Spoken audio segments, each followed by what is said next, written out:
Yeah, looks like today I've managed it somehow. Just need to manage to put the camera there. Okay, so 5 minutes gone. Everybody who was supposed to be here is here. Hopefully, today, just before we started, my wall fell down, and I thought I'm gonna fix it quick, but I didn't manage. So this is why I don't have the backdrop, and it's naked wall today. Yeah, maybe I could turn to so you see my flowers. Yeah, let's turn to my flowers. Yeah, those guys on YouTube already seeing them. Oh, yeah. Anyway, so we don't speak about flowers, we speak about weather observation. So, first of all, what you can do to become better pilots, better in observing the weather conditions is, you don't have to be in the air to learn something new. Um, First, what you can do is just you're sitting in the office, you're sitting at the school, and you watch through the window once upon a time, and you see, oh, there is a cloud building. Oh, it's a fluffy cloud, and then it's becoming more and more bigger, and then it's like really nice base, nice top, and then it's starting falling apart, and then it's like disappearing. So you already can observe a life of a cloud being at home, at university, at work. Another thing what you could do is like what I've loved to do when I was studying and when I was at school next to my academy, like liceum we call it in Poland. So there was like this long building, and there were birds flying on the wind on this building. So basically, building soaring, and I would just observe them how they do it, and like this, I became better. And what you can do as well is check the weather. Like if you cannot go, even if you cannot go to fly, you check the weather forecast, you look through the window, and you see if weather forecasts match that what you see behind your window, or you are in the city driving through the city and you see different type of sky, and you try to understand why that what you see at the sky is matching or not matching that what you see in why this type of sky is appearing in certain area of your city, of your neighborhood, and try to figure out what's going on. So this is like one of the observation skills you can practice while not flying. Um, I think matching the weather forecast with that what you see behind the window is something what will really help you to understand better when is the day to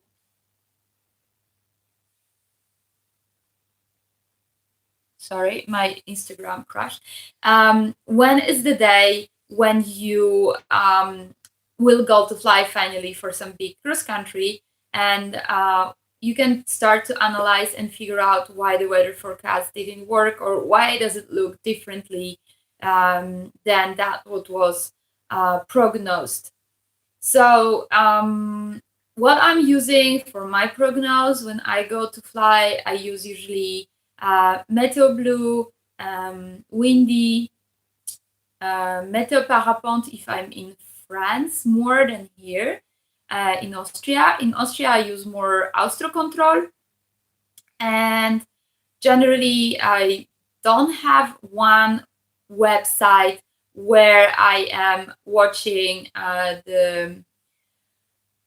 the fronts and everything, but I usually Google it, and when I find something what is looking like a professional one, and then I look at that, and I look on general pressure system and everything like that. But very soon you will see that what you see behind the window very often these days doesn't match that what was prognosed. And I think one of the reasons for that is that the weather system, like the big picture weather system, changed a lot over past few years, and the coding for the weather forecast don't match it. This change so much, so you have to work your way through a little bit alone. That's why when I was speaking about improving and learning, I said that big factor is just reading weather forecast books and like meteo books and understanding how to weather forecast yourself. Just small reminder, like if you feel like putting some question to not lose it, to not lose the idea about the question, or you would like to say something, you can write it right down into the chats, and as soon as I finish, I'm gonna go through the questions and answer them at the end, because if I'm gonna read it now, I will lose the plot and it's gonna be a mess. So to be efficient, I'll focus on one thing at the time. Okay, so um, when I'm observing the clouds, sorry, I forgot one thing because it's very important. I will be right back.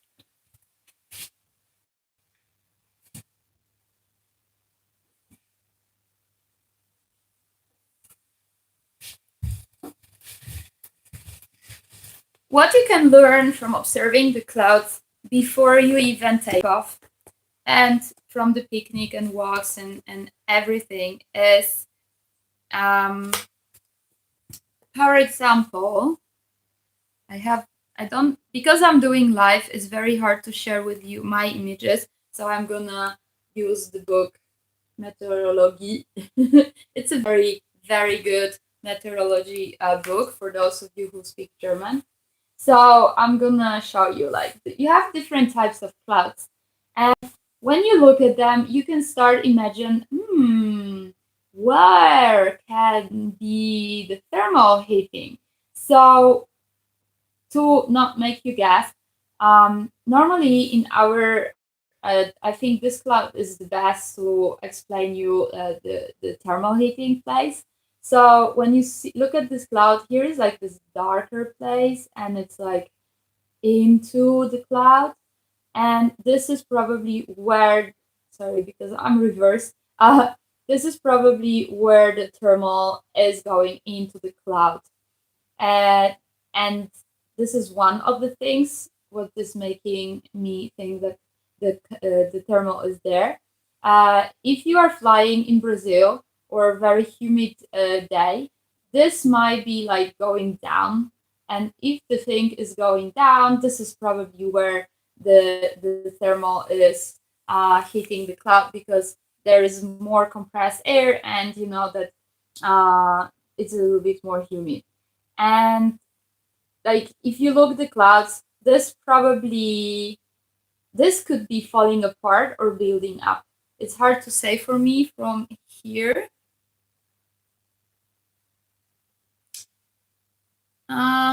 It's hard to say, but when you observe this kind of cloud, from this slowly will become this and then fall apart back to this.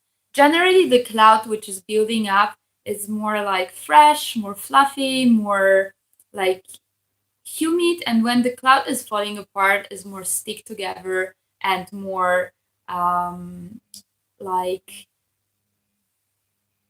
um like you know, like you see it's like dying.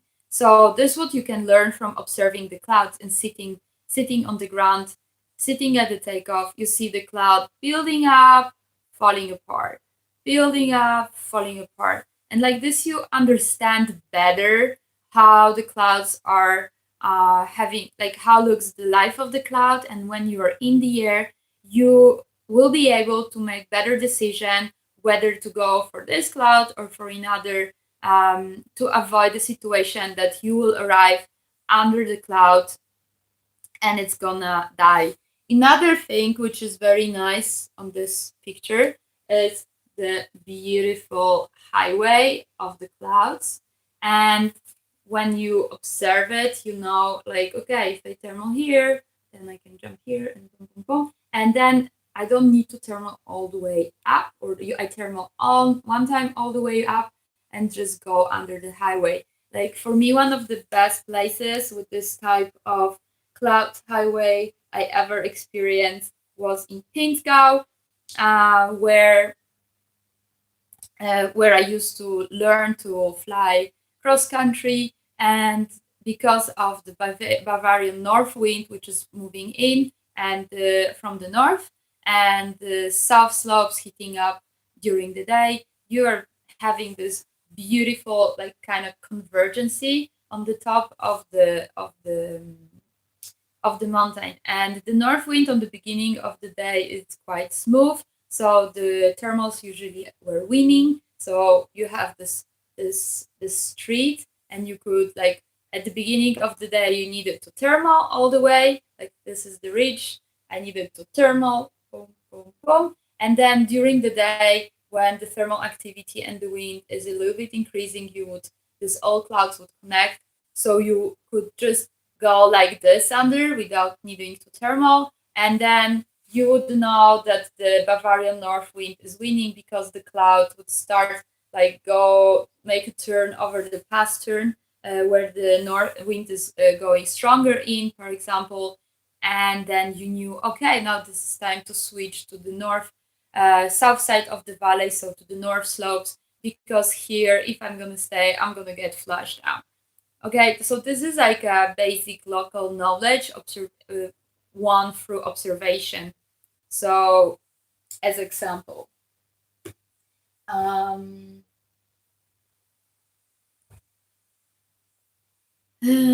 as well, when you look at the clouds, you get very nice visualization of the turbulence in the cloud. So you have all this. The cloud is turning like this, and you can see which direction was the air going up, whether it was like this or like this. This kind of turbulences you can see where you when you can like you entering a thermal, when you can expect to be a little bit more turbulent, so you can be more prepared to have some maybe collapses, or like you need to be more alert. And this all you can win through observation of the clouds.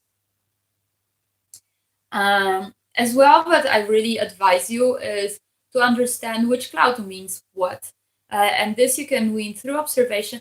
I don't care if you know what is the name of certain cloud, because, and especially in Latin, you can give your own names to the clouds as long as you know for yourself what this cloud mean and if it's bring any danger or not.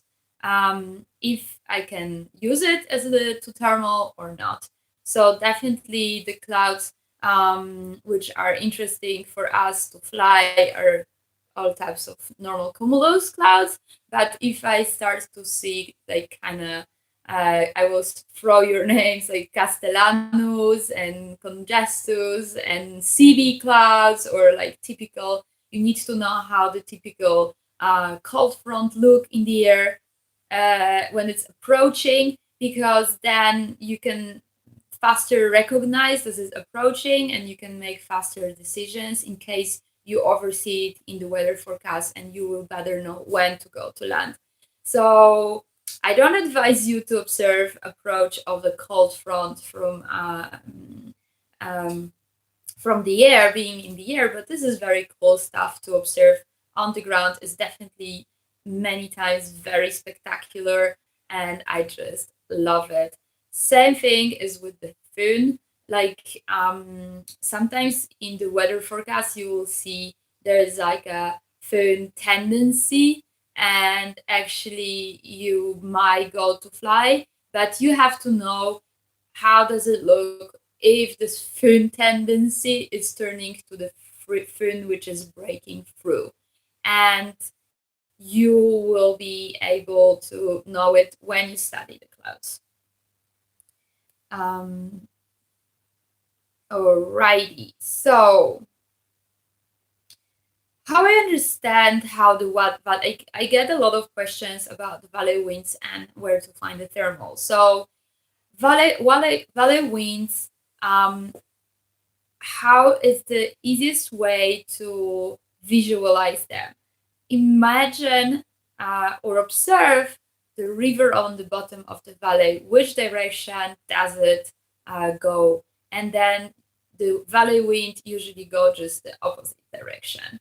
And that's the super basic understanding. Where you can expect it to be dangerous is every place is going narrow, more like the valley goes more narrow, or you have like side valleys going in with the sharp edge. So I'm gonna use another book to show you like valley wind system. So we have a typical valley wind, and here I would expect to have some lift, depending of course of the shape. If it's very sharp, then no, but if it have a little bit of flat part in the middle, then you can expect some upwind here from the valley wind going in. And then if you look at here, the valley wind is going like a turn. If there is like a side valley, which let's say this is my main valley and there is like side valley going here, then here you can expect like a rotor, like a side rotor. Typical place where this kind of rotary things is coming during the day is, for example, when the valley which is going into Garmisch from the north, and then there is on the, like if you look to the south, on the right side there is like a mountain,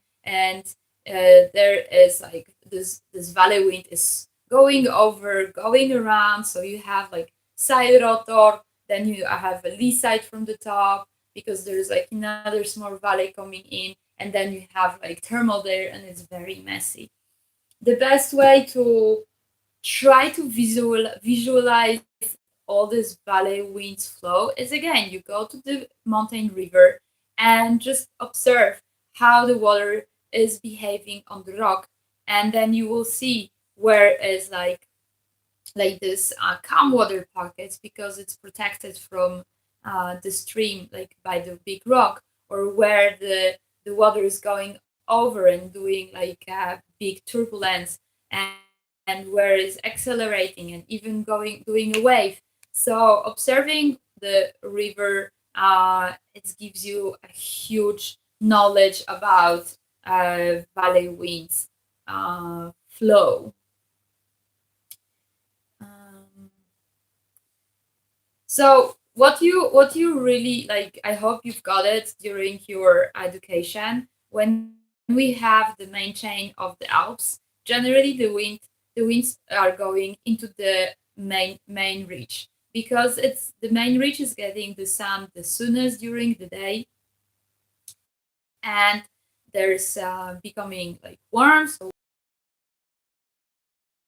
there has to be some equalization of the air. So this air is sucked in from outside of the mountains, and like this during the day, the entire valley flow is becoming more and more present. So at the north of the Alps, the all wind would go to the south, and at the south, the all wind is going to the north, and is racing in the middle of the main chain of the Alps.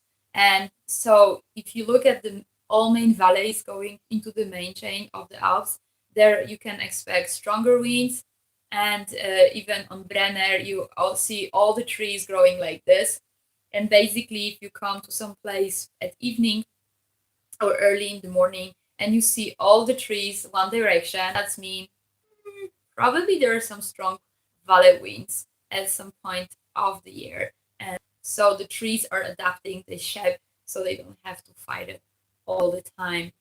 Um, if you would like to understand better the valley flow and you have not so good imagination, there is a very good valley wind map available online, live, and like this you can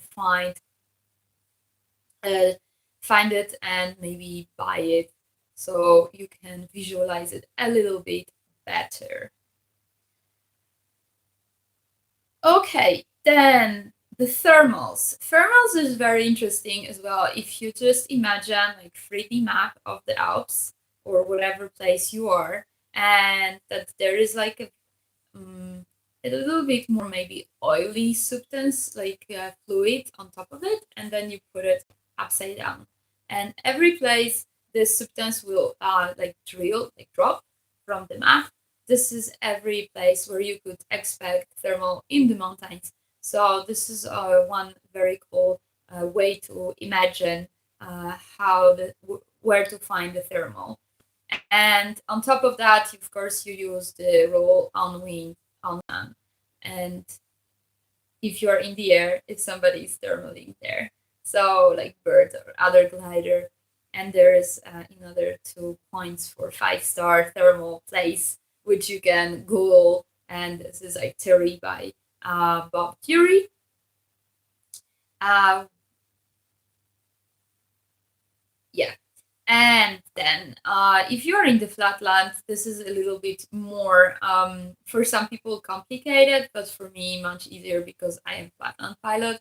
So you just look at the all contrasts. So, like, let's say parking lots versus grassy places, uh, open earth versus grassy places, differences in altitude of vegetation. So if you have like forests and meadows or some fields with higher vegetation and the meadows, like corners of the meadows into the forest, into the like where the wind is pushing all the air. And then remember that higher vegetation is keeping longer the heat from the sun, so and it's giving it longer up, and shorter vegetation would give it faster. So if you have like some cornfields, they will give you the thermals back a little bit longer. And as well, at the end of the day, a main source of the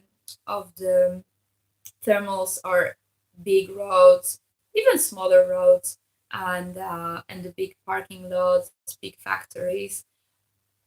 What is amazing is like I even got one time thermal on the island on the river Wisla in Poland, but then 20 kilometers after, like from the river till 20 kilometers from the river, there was just like that, nothing. So, like, water places are really good thermal, like, edges of the water places are good thermal trigger, but after that, it's a little bit more dead zone. This is another thing what you can observe once you're in the air and try it yourself. Last week in Polish Talk, I said that I usually as well use moving objects like a combine on the field, or tractor, or a car, or like if you're in Colombia, the sugarcane trucks are doing really good job on producing thermals. And somebody said that this is kind of bullshit. Well, check it yourself. I mean, somebody who is looking for a scientific explanation why it doesn't work maybe should go and fly more and check some stuff himself, because there is a lot of science um, showing one thing, and there is a lot of science showing the total opposite thing. So my opinion, check yourself. Whatever somebody tells you, just go, like, remember it, and then go and check it yourself. um okay. When Okay, so once you're in the air, this is why it's so important to observe things from the ground. Because once when you're in the air and you have this thermal and you're thermaling, you can look around and you recognize, wow, this cloud there is in my reach and it looks like it's just starting to build up. So I'm going to leave my thermal, even if I'm not on the cloud base, and go there. But if this cloud is falling apart and you decide, like, if this cloud is already done and you're on the cloud base and you decide to go, you're risking to arrive there when it's already finished and falling apart. So this is why you should know how this all stuff looks like. Another great tip which I got from when I started to fly is that thermals are usually on the on-wind, on-sun, or on-sun side of the cloud.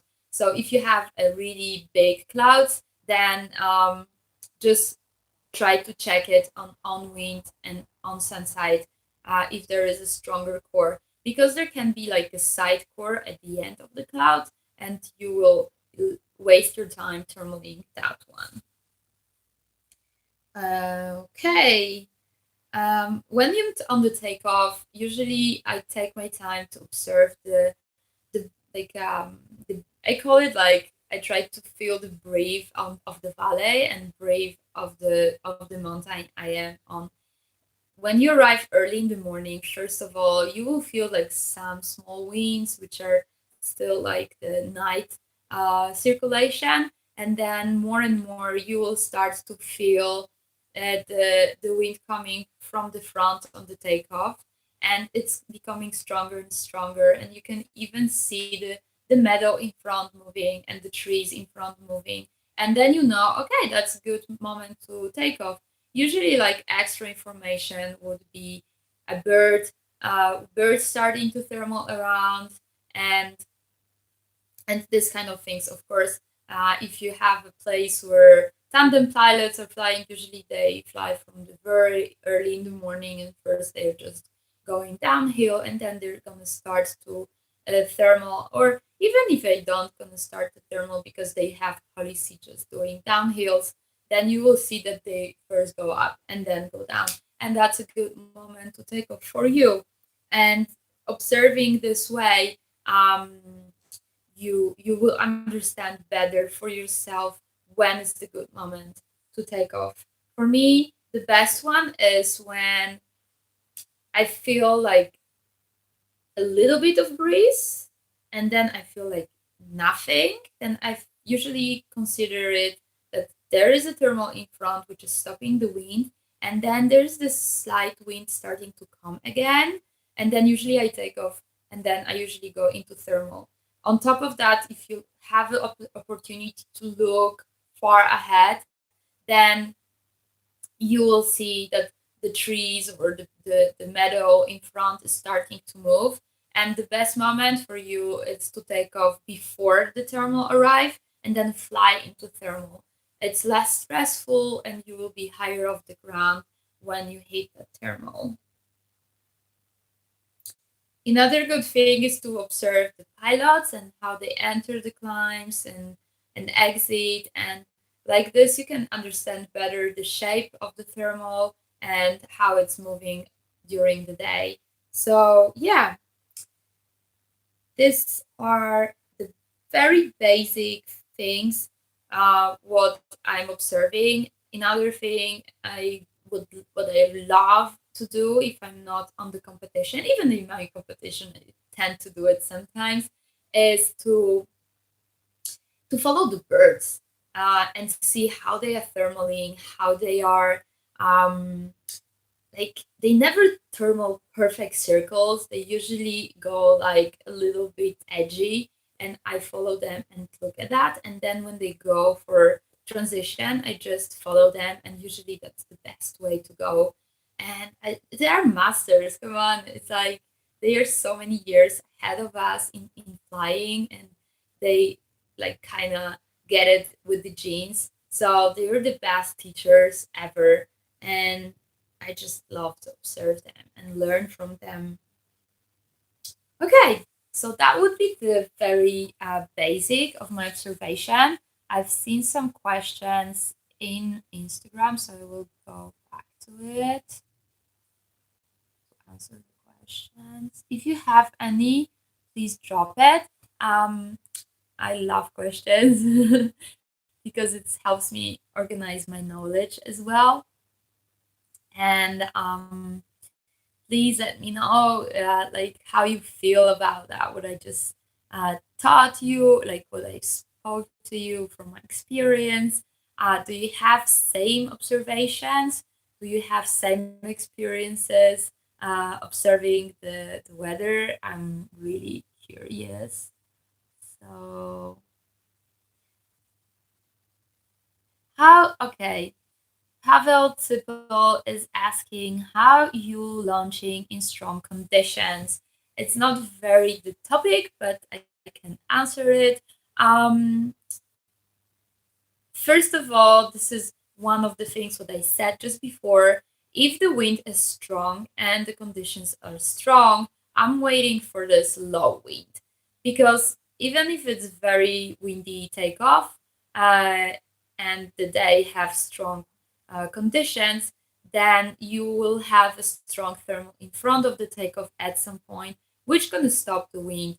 And then this is the moment where you should go because then you fly into the thermal and then you just in the air and high up. If the wind is strong, I usually don't open my wing full on like this because you risk to be dragged by the wind. And I definitely don't open my wing on the top of the takeoff. I usually go lower at the takeoff if it's a windy place, a windy day, to have a space to walk up first of all, and as well to not be in acceleration of the wind. And then I like to take off from the rows. So basically just like imagine that you pack the wing, like when you collect the wing like this, you put it on the ground, then I open the middle, I look that the tips will not tangle, and I just take off from the middle two lines. And this is basically what I'm doing. There are many other techniques to take off with a strong wind, like a cobra, but guys are doing it on winch in Brazil when they're breaking the records, and you need assistance for that to be safe. And usually, I'm taking off alone. So for me, the rose take off it's the safer option, even if I might risk having some cravat.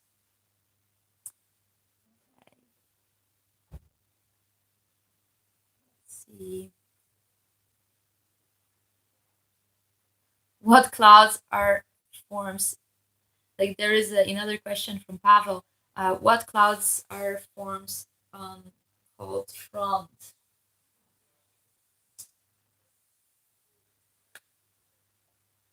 Yeah, this is the thing, knowing the names of the cloud. I'm gonna try to find you the photo of the cold front because it's the best to understand. You have like a row of overdeveloped clouds usually arriving. Mm, and it can be sudden, depending of the cold front actually. If it's a thunderstorm cold front, you might have this barrel of the clouds approaching, and then there's just like the darkness coming. If it's the weather cold front, then first you see that there is like a row of this more like overdeveloped cumulus and different types. I'm not so good, as you see, I'm not very good in names. I just know how it looks. So you see, this is when you ask me questions, I know, shit, I have to go back and study that to be more precise when I answer your questions. Mm. Yeah. Damn. I don't have it. Sorry. I don't have it on my hands.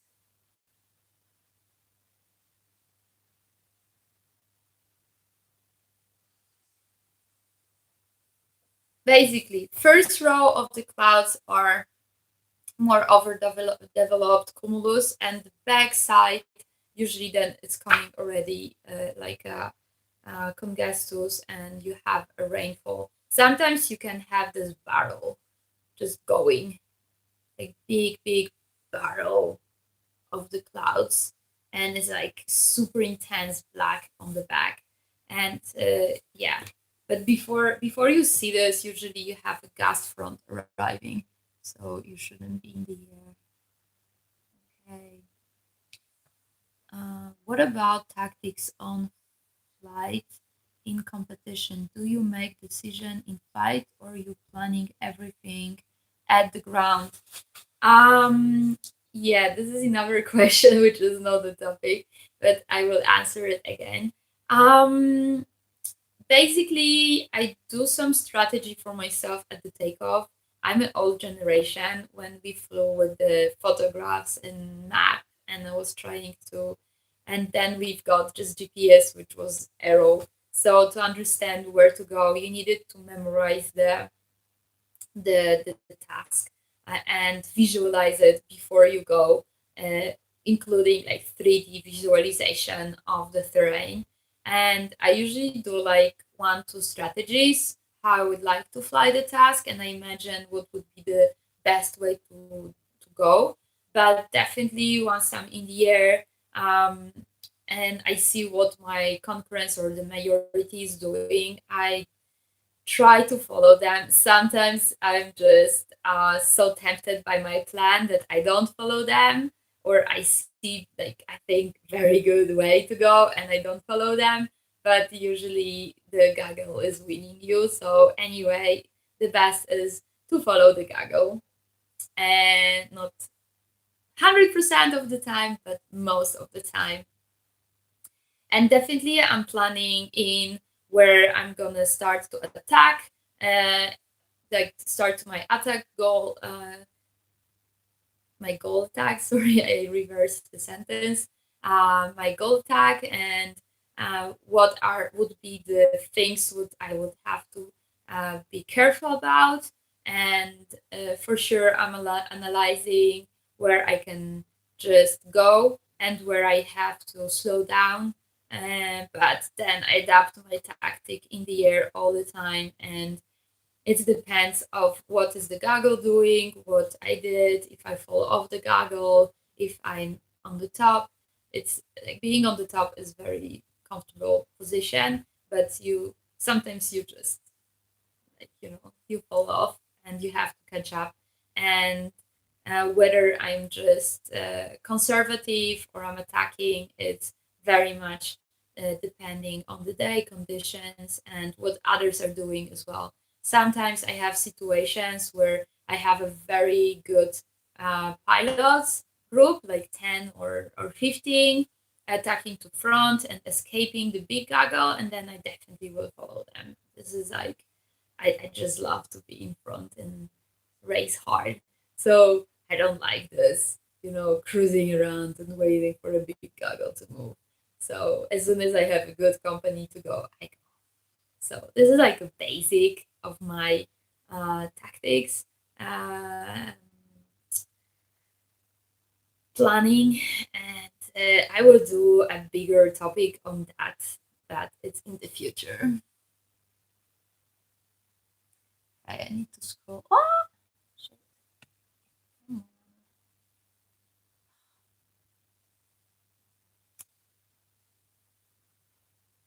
Scrolling down, looking for more web.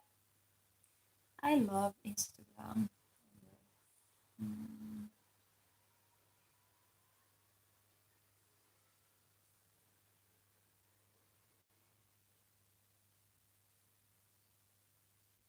Oh, I missed one question. How are you preparing yourself for competitions by checking forecast weather? I guess the question was about the task. Mm, yeah, we have so these days we have so good weather briefings at the takeoff that I don't really bother with checking the weather before the competition or even at the day, because usually the local weatherman is bringing the best weather forecasts for the area, and sometimes these are weather forecasts which are paid, or which we have no, like, I don't have access because I don't want to pay for weather forecast in every country I'm flying. So generally, I use the non-pay weather forecasts, but some of them are amazing and they're paid options. In Italy, there is one like this, and definitely Meteo Blue paid version is quite good. So I don't do much weather analyze before the competition or even before the task. Apart of that, what I get at the takeoff, and then I can, when I know the task and I know the weather, then I can like better analyze both together, and not before. And before the competition, I don't check weather forecast, because if the weather forecast is very bad, I don't want to set up my mind for like, oh, I will not go fly this week, because it might be wrong. And like last year German championships, for example, many people didn't want to go because the weather forecast was so bad. And at the end, they flew for task. Maybe they were not the best task in the history of German championships, but they flew. And it is wrong to set up your mind this way. The same the evening before. If the weather forecast is very bad for next day, you might think like, oh, I can go for this party if you are this type of person, or let's hang out with friends a little bit longer. And then next day you wake up and it's super sunny and it's not windy and we fly the task and you're late and you're stressed.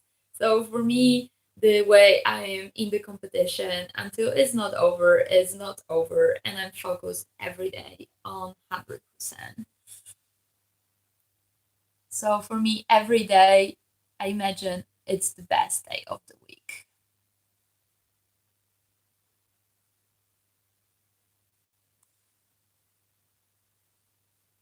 Oh, okay, Pavel.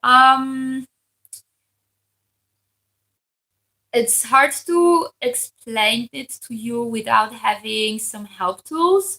Let's agree like this. I'm preparing a bigger topic on weather and this kind of stuff. So as soon as I'm ready, and it will be in the form that it's sharing as well my screen and my photos, then I will come back to you guys with that. Bardzo proszę, Paweł. No worries, Pavel. Questions off topic are amazing, because then I know what you are interested in, and what I could prefer for the future. I'm gonna scroll through my Facebook. Okay, Facebook have no questions. So, do you have any more questions? Oh, eat. Okay.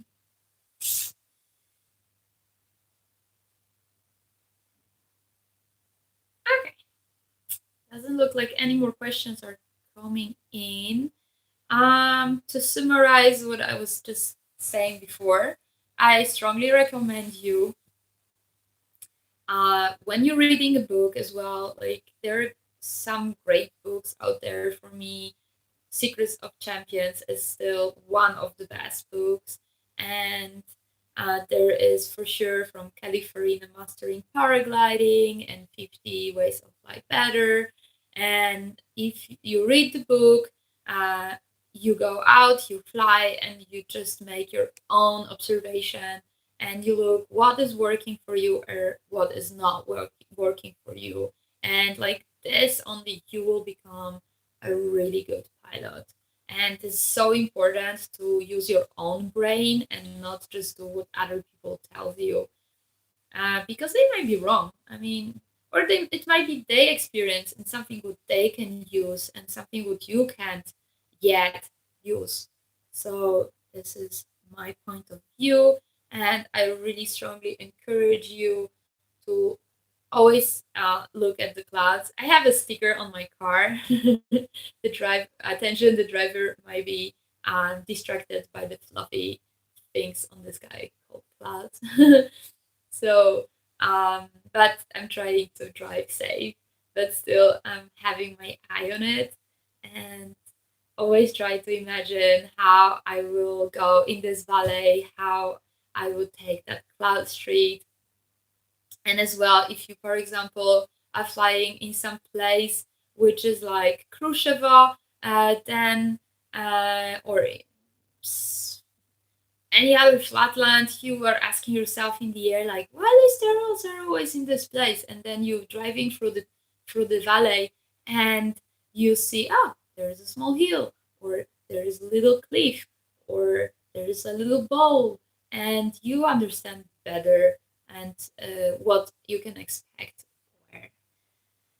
Well, I hope you enjoy that one, and I hope you learned something.